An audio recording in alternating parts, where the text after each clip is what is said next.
Assalamualaikum warahmatullahi wabarakatuh. Bertemu lagi dengan saya Al-Bahri.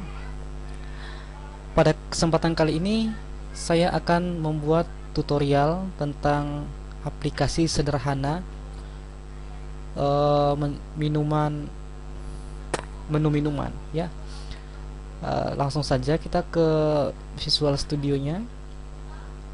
Kita buat satu buah item baru.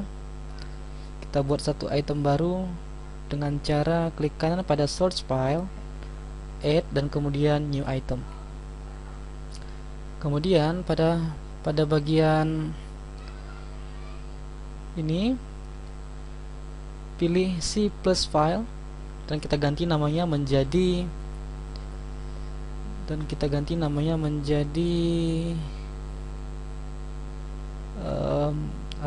kasir ya, aplikasi kasir ya, .c. Kemudian klik add.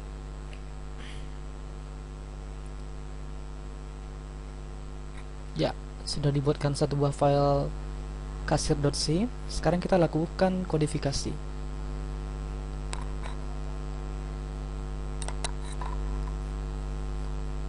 Oke, sekarang kita harus melakukan include stdioh, dan kita include juga stdlib h. Ya, sekarang kita buat method main void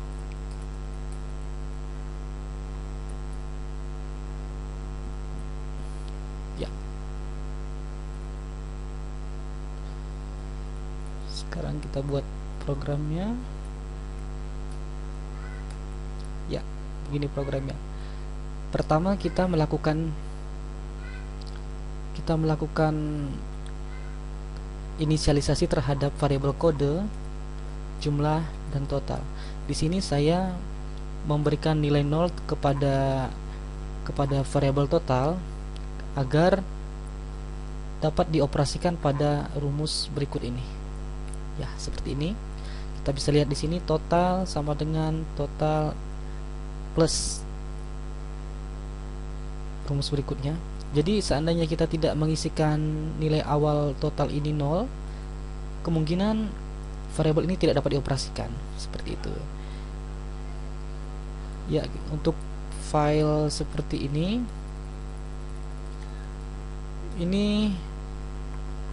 untuk menampilkan menu pada aplikasi yang kita buat. Jadi nanti itu ada semacam tabel dan kemudian disertai dengan menu dan harga minuman yang kita jual. Sekarang kita coba lakukan compile, Ctrl F7,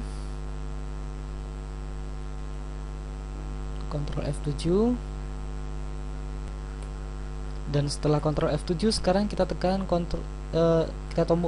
tombol F5. Ya, terdapat error. No variable must be unsaved. Sepertinya dalam project ini ada ya main 3. Maaf, sepertinya pada project ini sudah ada yang harus diperbaiki. Di sini kita harus memberikan nilai return 0. Yes.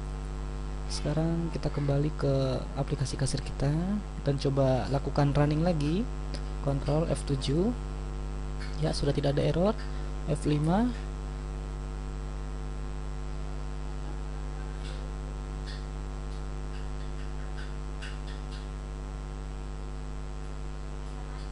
Ya. Nah, begini. Jadi kode antara bagian ini untuk menampilkan tabel seperti berikut ya, sehingga lebih terlihat rapi dan sejajar. Nah, seperti itu.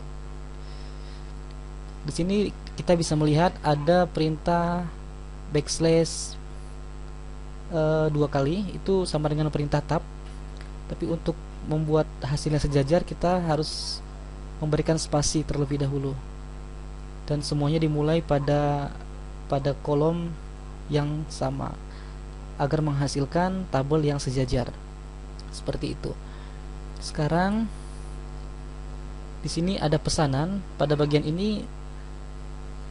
ini kasir bisa melakukan input berupa kode dan jumlah minuman yang dipesan. Misalnya kita ingin memesan aqua botol, itu bisa diketikkan dengan kode 1, atau mungkin memesan Fanta, kita bisa memasukkan angka 3 untuk Fanta. Kemudian jumlah Fanta yang dibeli, misalnya dia membeli 3 botol Fanta 3, dan kemudian enter. Nah, di sini terjadi pengulangan. Pengulangan ini terjadi karena adanya perintah seperti berikut ini. Pada do while ini program menampilkan pesanan, kemudian kemudian kasir memasukkan angka dengan format seperti ini.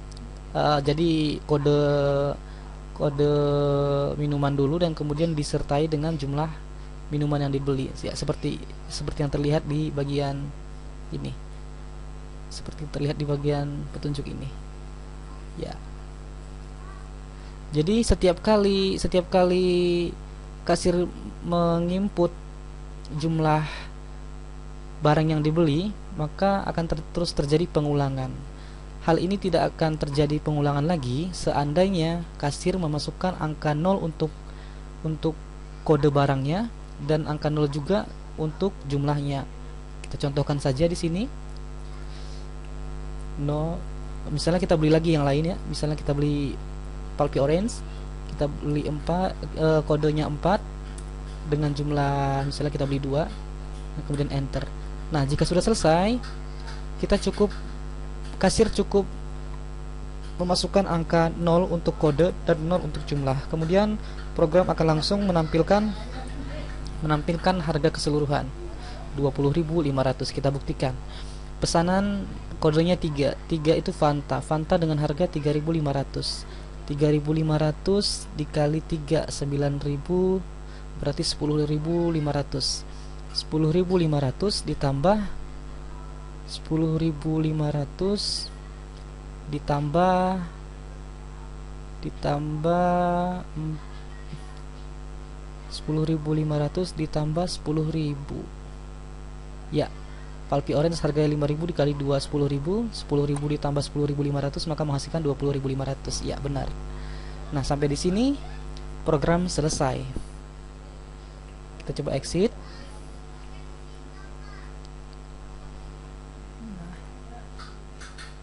Di sini kita bisa melihat sebuah variabel dengan bentuk array. Ini adalah array satu dimensi. Nah, saya menggunakan kode ini, kode seperti 1, 2, 3 ini untuk mewakili kolom-kolom ini. Ya, jadi seandainya maaf, saya jelaskan sebelumnya. Untuk array itu biasanya dimulai dengan 0 dan seterusnya. Jadi pada array itu tidak dimulai dari angka 1, tapi dimulai dari 0. Jadi untuk mengambil nilai ini, maka kita bisa memanggilnya dengan melakukan ini, array harga kolom ke. Nah, karena user memasukkan 1, sementara pada array itu dimulai dari 0, maka kita kurangi dengan 1. Sehingga misalnya kasir memasukkan kode 1, maka yang dimaksud adalah array ke 0, seperti itu. Jadi dikurangi 1, ya. Kemudian setelah terjadi pengulangan, di sini bisa kita lihat ada variabel total, dan di dalam variabel total ada total lagi.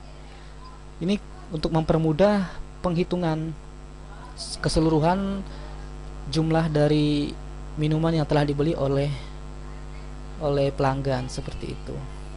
Saya rasa cukup penjelasan tentang aplikasi sederhana ini. Terima kasih atas waktunya. dan saya ucapkan assalamualaikum warahmatullahi wabarakatuh.